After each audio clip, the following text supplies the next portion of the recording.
그 단식이 그 방법이 여러 방법이 있거든. 생수 단식. 말 그대로 그 물만 먹는 거야. 이게 원천적인 단식 방법이야. 옛날엔 거의 다 그 생수 단식을 했거든. 근데 생수 단식이 원래의 그 단식 방법인데, 물만 먹으면서 단식한다라는 건 조금 굉장히 의지력이 약한 사람들은 좀 힘들어 하더라고. 예. 왜냐면 힘드니까 조금. 아무것도 에너지원이 완전히 그냥 으로부터 공급받지 않으니까 조금 그 저혈당이 온다든가 해가지고 굉장히 힘들어하고, 위가 안 좋다든가 하게 되면 여러 가지 좀 현상들이 많이 나타나. 그래서 지금은 하나의 변법으로서 이제 효소 단식을 많이 이용해요. 그러니까 지금 그 마시는 것 같은 효소, 이것은 그 내가 만든 거거든. 모든 여기 들과 밭에 있는 채소뿐 아니고 약초 있잖아. 엉겅퀴라든가 그런 데 돈나물, 무슨 책순, 솔잎, 모든 약이 되는 산야초, 그거를 이렇게 숙성시켜가지고 만든 액이거든. 그래서 효소 단식을 많이 이용한다라는 거. 그 다음에 한천 단식이라고 있어요. 한천 단식. 한천 단식은 왜 우뭇가사리에 바다에서 나온 해초, 해초를 끓여가지고 이제 이렇게 묵처럼 만든다고. 근데 그 묵을 뜨거운 물에다가 끓이게 되면은 액체화돼 버려. 그걸 마시게 되면은 아무래도 그 온도가 끓는 온도보다는 좀 이 체온이 좀 낮기 때문에, 여기서 굳어, 장에서. 그러면 어때요? 장이 이제 포만감이 느껴지잖아, 그지? 그러니까 배고픔을 너무 느낀다던가, 또 솔직히 그 장벽이 약한 사람들은 장벽이 달라붙는 수가 있어요. 그러면 보통 사고가 아니잖아, 그지? 그러니까 그런 변법을 이용을 해서 이제 한천을 하루에 2번 정도 먹는다. 그러면 배고픔을 못 느끼고 영양은 없지만은, 그래서 다이어트 목적으로 하는 그 아가씨들이 보면 한천 단식을 좀 많이 해요. 그리고 또 장국 단식이라고 있어요. 장국 단식. 그 장국은 뭐냐면은 효소를 좀 굉장히 먹기 힘들어하는 사람도 있고, 좀 안 맞는다라고 생각하는 분도 있고, 좀 부지런하게 속 좀 편한 것 좀 뭘 단식 중에 먹고 싶다라고 얘기하는 사람도 있어요.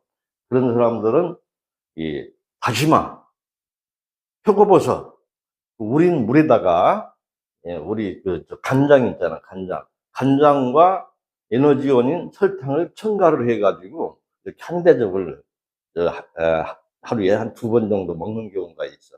보통 2번 내지 3번 정도를 이렇게 복용을 해서 하는 방법이 있고 그래요. 이 여러 방법 중에서 한층이라든가 장국 같은 경우는 최소한의 에너지원을 이렇게 공급받음으로 해서 굉장히 수월하게 할 수가 있지.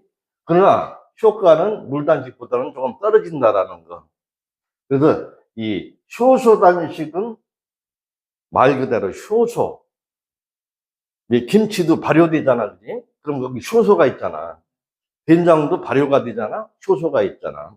그러니까 우리 김 사장도 앞으로는 식생활에 있어서 효소가 많은 걸 먹어야 되는 거야.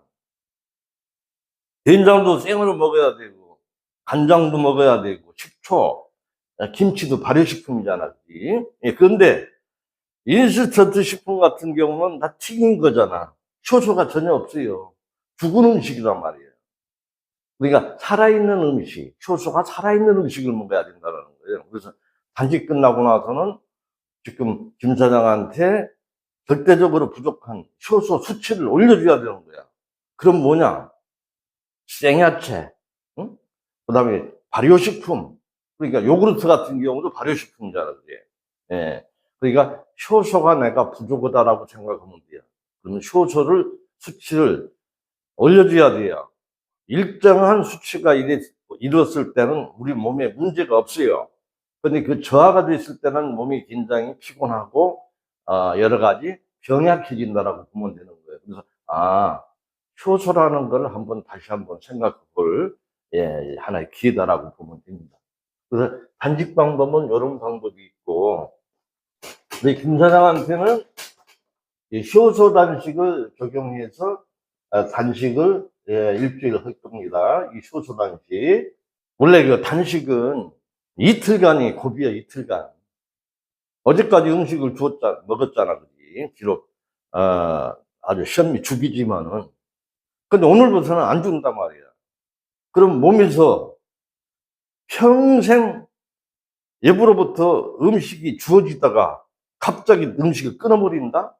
당연히 배고프잖아, 그지? 하루를 굶는 것도 아니고, 뭐, 앞으로 계속 굶어야 되는 거야. 그러니까 몸이 난리 났다 이거야. 우리 주인님, 우리 몸이라는 것은 그 생명력이라는 게 있어요. 우리 몸이 기본적으로. 어?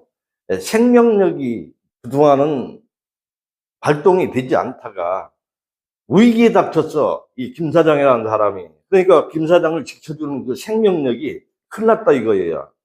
서서히 움직이기 시작하는 거야.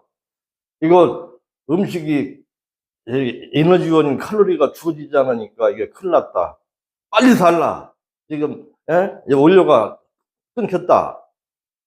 이틀간은 몸에서 그 증상이 나타나는 거지. 배고프죠. 막 식은땀도 날 정도로 배고프단 말이야. 근데 그 고비를 지나게 되면 비상이 걸리는 거야. 몸 안에 저장되어 있는 불필요한 지방질, 노폐물, 찌꺼기, 이상 혈액이 에너지원으로 그때 활용이 되는 거야. 제살 뜯어먹는 거잖아, 그지? 그리고 그 후부터는 이제 외부의 음식을 보더라도 그래도 잘 돌아가, 우리 몸이 상황이. 그렇기 때문에 한 2일간은 조금 힘들지만 이틀 지나가지고는 평상심을 찾아서 아무렇지 않다라고 보시면 돼요. 그러니까 그 고비를, 그러니까 오늘 힘들고 내일 힘들어. 후디버터는 괜찮아. 아이고, 평상시 뭐 음식 먹을 때보다도 몸도 가볍고, 머리도 맑아지고, 개운하니 좋습니다라 얘기야. 그러면서 어떻게, 5일 계획했던 사람도 한 일주일 할래요. 일주일 계획했던 사람도 열흘 채울래요. 보름 할래요. 20일 할래요. 25일 할래요. 그래서 할머니들이 25일까지 가서 내가, 절대 안 됩니다 해가지고 제동 건 경우도 좀 많이 있어요. 살 빼는 거에 대해서 이제 재미가 나니까 자꾸 하겠다라는 거예요. 힘도 안 들고. 그러니까 이거 내가 거의 못 오게 하고 그러는데, 효소를 2잔 내지 3잔 식사 때마다 아침, 점심, 저녁, 그리고 또 굉장히 기운이 없어 지칠 때 그때 먹으면 되고, 효소는 그렇고 물은 1대 이상. 물은 절대 벌컥벌컥 먹지 말고 그냥 홀짝홀짝 있지. 홀짝홀짝 먹으면 되고. 이제 감리차. 오늘부터 내 감리차를 줄 테니까, 감리차는 한 2~3잔씩 먹을 수 있도록. 이 감리차는 비타민 C 때문에 먹는 거거든.